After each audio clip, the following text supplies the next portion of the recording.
Que se produzca un cambio legal con el objetivo de mejorar la protección de los consumidores no supone que acto seguido todas las empresas asuman su cumplimiento, como tampoco se traduce en que las autoridades competentes se pongan de inmediato a controlar el mercado y a actuar contra quienes se saltan la ley. La ley de vivienda no iba a ser una excepción. Vigente desde el pasado 26 de mayo, ha introducido una modificación en la normativa sobre alquileres de viviendas prohibiendo de forma expresa que las inmobiliarias cobren honorarios a los inquilinos ni tampoco supuestos gastos por la gestión del contrato. Una modificación que multitud de agencias inmobiliarias están saltando a la torera y otras muchas están intentando torear. Lo hacen inventando que al inquilino le cobran por otros servicios distintos al mero hecho de ponerles en contacto con el propietario de la vivienda y gestionar la firma del contrato. Servicios que el inquilino ni pide ni en muchos casos necesita, pero que imponen como condición para ofrecer sus servicios, con lo que el incumplimiento de la ley sigue siendo claro. Esas agencias tan toreras parecen muy tranquilas con lo que están haciendo. Cuando un usuario les explica que no pueden cobrarles nada, en algunas hasta se ríen en su cara. Una tranquilidad y unas risas que son consecuencia de que seguimos esperando que el Ministerio de Consumo y las autoridades de protección al consumidor autonómicas y municipales anuncien campañas de inspección y sanciones a las inmobiliarias infractoras. Así que, como hacemos cada vez que entran en vigor cambios para bien en las normas que protegen nuestros derechos, en Facua estamos intentando poner nerviosos y borrar la sonrisa de la cara a esos empresarios que se creen por encima de la ley. Estamos vigilando el sector inmobiliario y estamos denunciando a las agencias que insisten en seguir cobrando fraudulentamente a los inquilinos.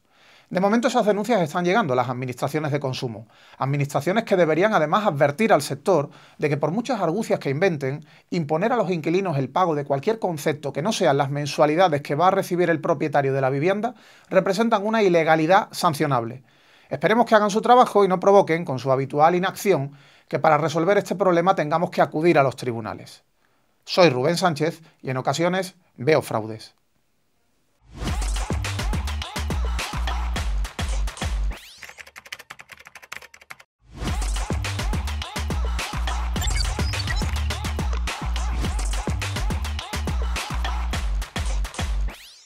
En ocasiones veo fraudes, el podcast de Facua con Rubén Sánchez. Tras acabar el último programa, como siempre, llamé a mi representante. Sí, ¿qué pasa, Rubén? Muy bien, muy bien. Como siempre, los guiones lo mejor. El equipo, muy bien, pero a ver, entre tú y yo, vamos a ver. Lo que más falla es el presentador. Estoy trabajando en ello y no sé, a lo mejor dentro de poco tenemos sorpresas, ¿sí? Como lo de Mbappé, más o menos, en el Real Madrid. Sí, oye, sí, que te tengo que dejar, lo siento, que me están llamando. ¿Qué pasa, Alberto? Hola, ¿qué tal? Comenzamos y, como siempre, con 3 temas de actualidad. 4 de cada 10 inmobiliarias analizadas por Facua incumplen la prohibición de cobrar honorarios a los inquilinos. Hemos realizado un seguimiento sobre la publicidad y la información que facilitan a los usuarios 114 inmobiliarias en 11 capitales y nada menos que 47 de ellas, el 41%, piden dinero a los inquilinos y firman el contrato. Se trata de una práctica prohibida por la Ley de Arrendamientos Urbanos y está prohibida desde finales de mayo, cuando entró en vigor una modificación introducida por la nueva Ley de Vivienda. El nivel de incumplimiento se dispara en Madrid, donde nada menos que 3 de cada 4 inmobiliarias que hemos visitado se saltan la normativa. Una normativa que lo dice muy claro. En su artículo 20, los gastos de gestión inmobiliaria y los de formalización del contrato serán a cargo del arrendador. Una parte de las inmobiliarias que se saltan la norma lo hacen a cara descubierta, pidiendo dinero en concepto de gestión o de formalización del contrato. Pero otras están recurriendo a diferentes argucias para hacer creer a los usuarios que incurren en el cobro de servicios que no estarían prohibidos por la normativa. En los departamentos de innovación en fraudes de esas inmobiliarias están dándole vueltas a todo tipo de nombres para simular que lo que cobran es legal. Pero lo llamen como lo llamen, lo que pretenden cobrar solo podrían, en todo caso, repercutírselo al propietario de la vivienda. Uno de esos fraudes, de los más novedosos, es cobrar por un supuesto estudio de viabilidad y solvencia económica del inquilino. Estudio que el inquilino ni ha pedido ni necesita. En todo caso, lo necesitaría el propietario para saber si puede fiarse y tendría que ser él quien lo pagase. Ahora toca que las autoridades autonómicas de consumo se pongan las pilas y den respuestas a nuestras denuncias con la apertura de expedientes sancionadores a las empresas infractoras. Denuncias que también puede imponer cualquier usuario afectado por estos cobros ilegales, además de reclamar a la inmobiliaria la devolución del dinero que le hayan cobrado ilegalmente. Siguen los timos a los asistentes a conciertos y festivales de verano y siguen las denuncias de Facua para defender sus derechos. Esta vez le ha tocado el Mad Cool, celebrado del 6 al 8 de julio en Madrid. para comprar comida, bebida o material de lo que creo que se pronuncia merchandising en el interior del recinto, exigían el pago con unas pulseras que el usuario tenía que cargar con dinero por vía telemática o allí mismo en unas zonas específicas. Era el único método de pago admitido, una práctica con la que se ha vulnerado la legislación, concretamente el Código Civil y la Ley de Protección de los Consumidores de la Comunidad de Madrid. Y es que ninguna empresa puede rechazar pagos de forma presencial con monedas o billetes, salvo que se trate de billetes del Monopoly, claro. Bueno, también hay un tope legal de 2.500 euros para los pagos en efectivo, pero por muy caro que sea lo que vendiesen dentro del Mad Cool, no creo que llegase a tanto. Bueno, lo que iba. La cuestión es que, además de saltarse la legislación negándose a aceptar pagos en efectivo, los organizadores del Mad Cool también han cometido otro fraude con sus pulseritas cashless, que creo que también se pronuncia así. Y es que se han quedado con parte del dinero que sobraba. Cuando la gente solicitaba lo que no se había gastado, les cobraban 1,50 € en concepto de unos supuestos gastos de gestión de la devolución. El colmo de la poca vergüenza. Facua ha denunciado estas prácticas ante la Dirección General de Comercio y Consumo de la Comunidad de Madrid para que sancione a la empresa. Lamentablemente, todavía estamos esperando que nos contesten a la denuncia que presentamos el año pasado por las mismas irregularidades. Si eres uno de los asistentes y se han quedado con tu dinero, reclama, por poco que sea, que ese €1,50 es tuyo. A veces hay que reclamar no tanto por la cantidad de dinero, sino por dignidad, para no permitir que pisoteen nuestros derechos.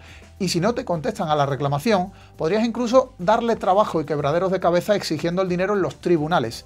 Sí, con una demanda judicial, reclamando ese €1,50 que puedes presentar por tu cuenta en los juzgados, porque para exigir ese importe no es obligatorio contratar abogado ni procurador. Y ojo a este tema, especialmente si tienes niños en casa. En Facua hemos solicitado a Lidl que retire de sus establecimientos un limpiador y protector de pintura para coches que puede confundirse con una bebida.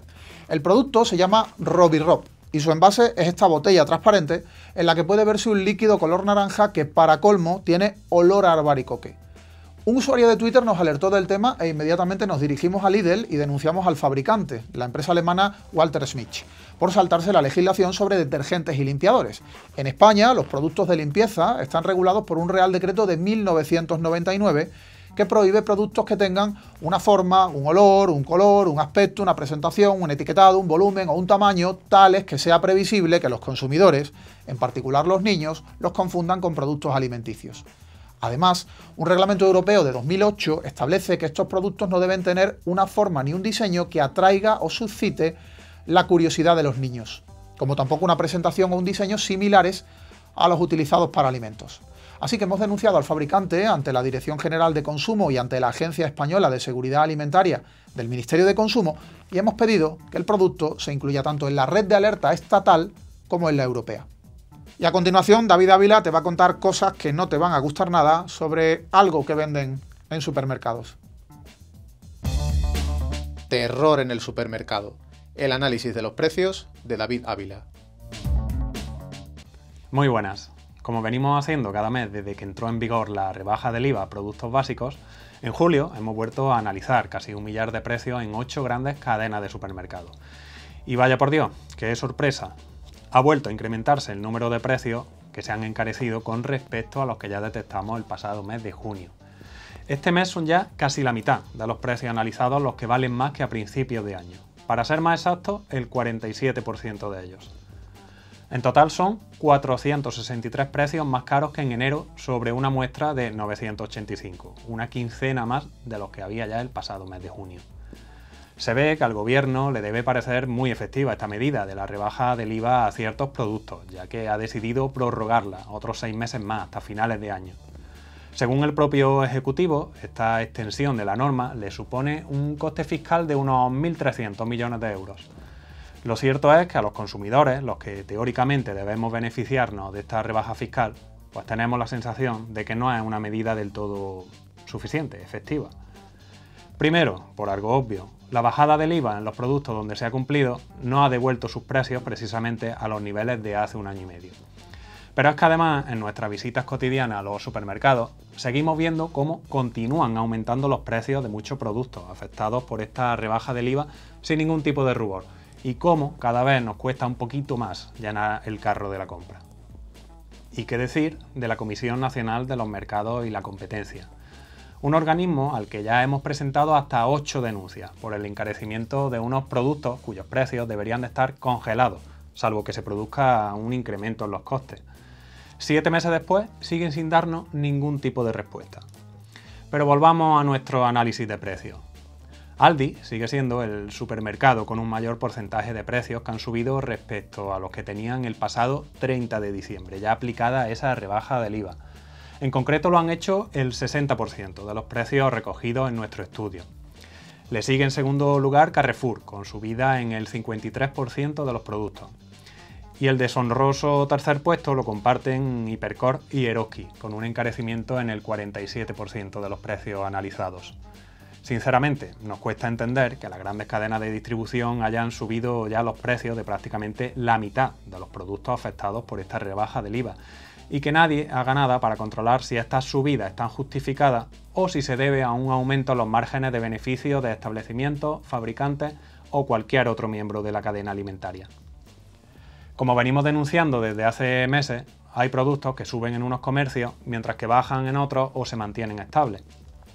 Lo que deja bastante claro que no se ha producido incremento en los costes de producción o distribución, sino que quien sube sus precios lo hace porque aumenta sus márgenes de beneficio. Un ejemplo. En julio hemos vuelto a detectar productos como el kilo de lentejas pardina marca La Asturiana, que en el último mes ha subido su precio 68 céntimos en Carrefour, mientras que en Hipercor este mismo paquete vale lo mismo que valía en el mes de junio. En día incluso ha bajado 10 céntimos con respecto al mes pasado. Seguimos preguntándonos si alguien en el Gobierno y en la Comisión Nacional de los Mercados y la Competencia va a tomarse la molestia de hacer algo ante lo que está ocurriendo. Vamos a hacer un alto en la mecánica habitual de nuestro programa, porque hay algo importante que tengo que deciros en nombre de nuestra organización. Facua hace un llamamiento a la participación en las próximas elecciones generales del día 23 de julio y un llamamiento a la responsabilidad que tenemos todos y todas de contribuir con nuestro voto a la construcción de una sociedad más justa, igualitaria y democrática. El día 23 de julio tenemos una cita con las urnas y nuestro voto debe ser un acto de responsabilidad democrática, un acto de defensa de un modelo de sociedad justa e igualitaria que respeta los derechos de la ciudadanía y que garantiza la protección de los más débiles. El 23 de julio debemos defender en las urnas aquellas opciones políticas que no impliquen retrocesos en derechos sociales ni la merma de los valores y principios constitucionales. Aquellas opciones políticas que quieran trabajar en la construcción y consolidación de una sociedad plural, democrática, garantista de los derechos sociales y comprometida con la igualdad, la equidad y la justicia social. En la próxima convocatoria electoral apoyemos a quienes se comprometan a enfrentarse con valentía a los abusos del mercado, a quienes defiendan lo colectivo y los servicios públicos y a quienes quieran consolidar y mejorar los derechos sociales consagrados en nuestra Constitución, entre ellos la defensa de los consumidores y usuarios. Nuestro voto implica una elección. Participemos y elijamos un gobierno que se comprometa a defender a los consumidores, a controlar los mercados y al que no le tiemble el pulso para actuar contra los fraudes que cometen los poderosos. El 23 de julio, cada uno de nosotros debe contribuir a que su voto ayude a sentar las bases de un modelo económico y social que ponga freno a la desigualdad creciente y que impulse y ponga en marcha mecanismos eficaces de protección de los más débiles y vulnerables. Y te preguntarás por qué Facua hace un llamamiento al voto. Y tal vez te cuestiones por qué Facua hace política si es una organización de consumidores y no un partido político. Pues lo hacemos porque conseguir mejores condiciones de vida para ti, trabajar por defender tus derechos como consumidor, luchar para que no sufras abusos, reivindicar que tengas más garantías frente a las empresas, denunciar los fraudes y exigir que se sancione a quienes los cometen, requiere y exige que hagamos política. Porque la política no la hacen solo los políticos, la hacemos todos, por acción o por omisión, porque la política es intervenir en los asuntos que te afectan y que afectan a tu país. Facua hace política, pero no hace partidismo, y es una organización independiente y reivindicativa frente a cualquier gobierno que trabaja por mejorar la vida de los consumidores. Y para ello consideramos necesaria la implicación del conjunto de la ciudadanía, una ciudadanía que con libertad y responsabilidad participe en la vida pública de su país, de su comunidad, de su municipio, tanto de forma individual como colectiva. Nuestro poder de decisión y de elección como consumidores no está solo en el mercado, está en nuestra capacidad y potencialidad para legitimar o no decisiones que afectan a nuestras condiciones de vida como individuos y como sociedad. El 23 de julio tenemos la oportunidad de decidir sobre el presente y el futuro de nuestros derechos y sobre un modelo de producción y consumo más justo, solidario y sostenible. Un modelo que haga frente a la crisis climática, que no sea depredador de recursos y derechos, que no genere desigualdades y que sea inclusivo. Necesitamos un gobierno que ofrezca respuestas contundentes frente a los abusos que sufrimos los consumidores y que garantice derechos básicos para la vida y el desarrollo humano en condiciones de dignidad. Necesitamos un gobierno que frene los abusos de la banca, de las energéticas, de los buitres inmobiliarios. Un gobierno que adopte medidas eficaces que permitan paralizar desahucios, favorezcan el pleno reconocimiento del derecho a una vivienda digna y garanticen suministros básicos. El 23 de julio tenemos que pasar a la acción y apoyar con nuestro voto una opción que frene las posiciones reaccionarias que pretenden hacernos retroceder en derechos y libertades. El 23 de julio nosotros decidimos qué país queremos. Te ayudamos. El asesoramiento de Keka Sánchez. Hola, ¿qué tal? Y ahora te ayudamos, la sección en la que te contamos cómo detectar un fraude, cómo actuar ante ellos y también cómo ahorrar. Si compras un producto por internet, por teléfono o en la visita de un comercial a tu domicilio y después te arrepientes, tienes 14 días para devolverlo desde que lo recibas.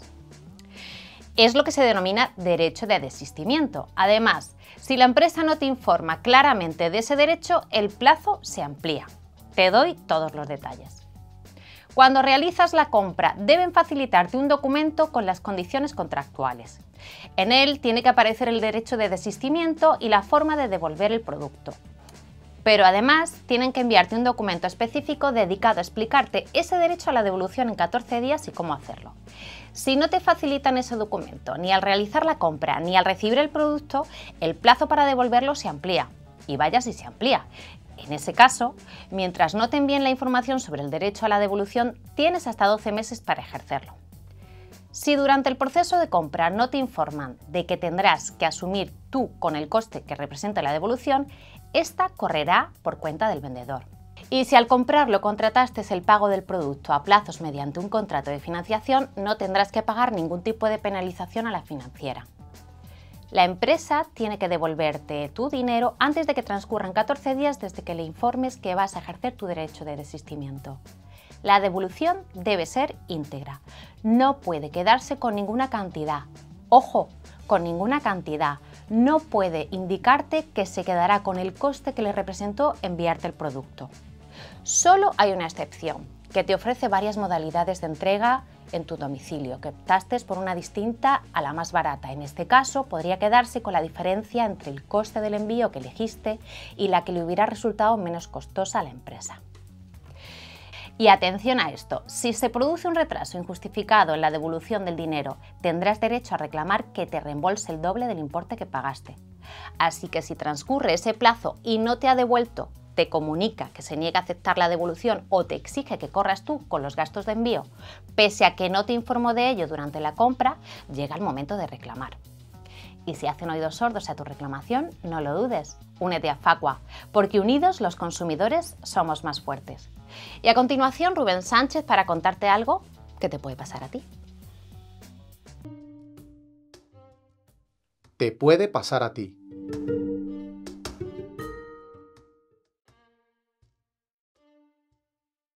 Ojo a esta historia sobre un socio al que una financiera empezó a reclamarle una deuda que no le pertenecía, ya que algo parecido también te puede pasar a ti o a alguien cercano. Todo comenzó cuando uno de nuestros socios, la financiera del grupo Renault, Mobilize Financial Services, lo leo sílaba a sílaba en castellano porque dice mi manager que si intento pronunciar en inglés hago el ridículo más que de costumbre. Bueno, pues esta financiera empezó a reclamarle una deuda de la que él no tenía ninguna constancia. Ni siquiera había sido nunca cliente de la empresa. De esta forma empezó un hostigamiento que duró meses con amenazas de incluirlo en un fichero de morosos si no pagaba. El afectado se dirigió a la financiera del grupo Renault en numerosas ocasiones durante ese tiempo para comunicarles el error y pedir que eliminaran sus datos ya que jamás había sido cliente. Pero desde la empresa se negaron a hacerle caso y siguieron acosándolo. Lo que realmente había ocurrido es que otra persona, que sí era cliente de la financiera, había introducido los datos de nuestro socio en la página web de la compañía, los datos concretamente de su número de teléfono, un tecleo erróneo del teléfono que derivó en ese error tan extraño. Cansado ya de tanto hostigamiento y de que la empresa no hiciera caso a sus reclamaciones, el afectado decidió acudir a nosotros. Desde Facua nos dirigimos a la Agencia de Protección de Datos para denunciar y pedirle que exigiera a la financiera del Grupo Renault que eliminase los datos del socio de sus bases de datos y dejara de reclamar deuda alguna. En sus investigaciones, la agencia confirmó los hechos. La propia financiera comunicó que no tenía documentación alguna referente a nuestro socio más allá de los datos que usaba para pedirle la supuesta deuda. Es decir, el teléfono que el cliente real había introducido por error. La agencia ha señalado que la financiera nunca atendió el derecho de supresión de los datos del afectado como prueba de que siguieran acosándolo con mensajes pese a los numerosos escritos que dirigió. Es decir, el usuario planteaba en las llamadas telefónicas: borren mi teléfono porque yo no soy la persona que les debe ese dinero, tengo derecho a que borren mi teléfono, pero la empresa no borraba su teléfono. Vulneró, por tanto, el derecho de supresión establecido en la normativa europea en materia de protección de datos. Finalmente, la Agencia Española de Protección de Datos no solo ha obligado a la financiera a desistir en sus intentos de reclamar la deuda, sino que ha resuelto multarla con 20.000 euros por no atender ese derecho de supresión de datos personales de nuestro socio. Sí, ser socio de Facua sirve para resolver problemas como este y también para que los consumidores seamos más fuertes en la lucha contra los abusos de empresas y gobiernos. Top Timos en... Y vamos con uno de nuestros rankings sobre timos, que hoy lo dedicamos a aquellos trucos que nos quieren colar las aerolíneas cuando estamos en el aeropuerto y tenemos algún problema con el embarque o con el vuelo. Empezando con el número 10, que te nieguen a embarcar porque no llevas el DNI. Hay que recordar que la normativa reconoce como documentación válida otros documentos como el carnet de conducir, el pasaporte o el permiso de residencia en algún país del espacio Schengen. Número 9. Perdiste el vuelo de ida a tu destino, llegas por otros medios y a la hora de volver la aerolínea no te deja embarcar porque decidió que como no cogiste el primer avión, tampoco necesitas el de vuelta. Por supuesto, denunciable. Número 8. No quieren dejar que tus hijos se embarquen porque no tienen carnet de identidad, pese a que si son menores de 14 años no están obligados a llevar esta documentación. Todos los perjuicios que esto te cause los puedes reclamar y que te indemnicen. Número 7 de la lista. Llegas a tu destino, pero tus maletas no, y te dicen que no se hacen responsables. No olvides reclamar su desaparición en el mismo aeropuerto, pidiendo el llamado documento PIR. Si no estás en tu ciudad de residencia, guarda tickets de los bienes de primera necesidad que necesites. La aerolínea deberá desembolsarte lo que te hayan costado hasta un máximo de unos 1.600 euros. Y si se dan totalmente por perdidas las maletas, tendrán que pagarte una indemnización. En el número 6, las maletas llegan, pero están rotas. La aerolínea está obligada a pagar su reparación o comprarte unas nuevas si no se pueden arreglar. Pasamos al 5. Llegas al aeropuerto y te enteras de que tu vuelo se ha cancelado, pero a la aerolínea se le olvida misteriosamente informarte de que tienes derecho a una compensación económica de entre 250 y 600 euros. Pues a menos que hayan ocurrido circunstancias extraordinarias, un volcán, un tornado, el ataque de Godzilla, están obligados a pagarte. Número 4. Te dicen en la puerta de embarque que tu vuelo tiene overbooking y que no puedes subir. No dejes que se les olvide accidentalmente ofrecerte como opciones el reembolso del billete o elegir un transporte alternativo, además de que en cualquier caso tienes derecho a la compensación económica de hasta 600 euros. Y vamos con el número 3. Tu vuelo tiene retraso y se les olvida contarte que si lo tiene con más de 3 horas en llegar al destino, también tendrán que pagarte la famosa compensación de hasta 600 euros. En el top 2, cancelan tu vuelo por una huelga de trabajadores de la aerolínea, pero no quieren pagarte la compensación porque dicen que es una circunstancia extraordinaria, imprevisible e inevitable. Nada más lejos de la realidad. Las huelgas se comunican con el tiempo suficiente como para que la empresa pueda reaccionar y en cualquier caso, si se convocan, es porque hay conflictos con los trabajadores. Ellos que los resuelvan, pero a ti, que no te la cuelen, tienen que pagarte la compensación económica. Y la número 1. Llegas a la puerta de embarque y te dicen que debes pagar un extra para subir tu equipaje a la cabina.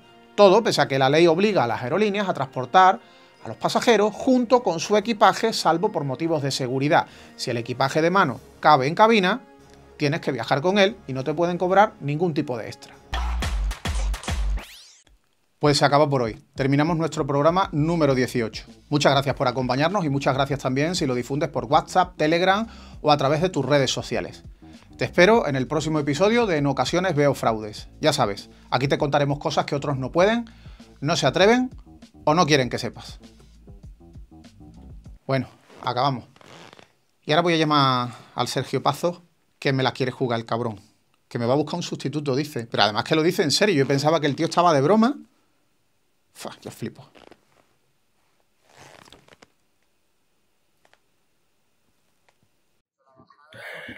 Hostia, Rubén, me va a echar la bronca. No le cojo. ¿Qué hago? ¿Lo cojo? ¿No lo cojo? Me va a echar la bronca porque sabe que le estoy buscando un sustituto. Paso, que le den.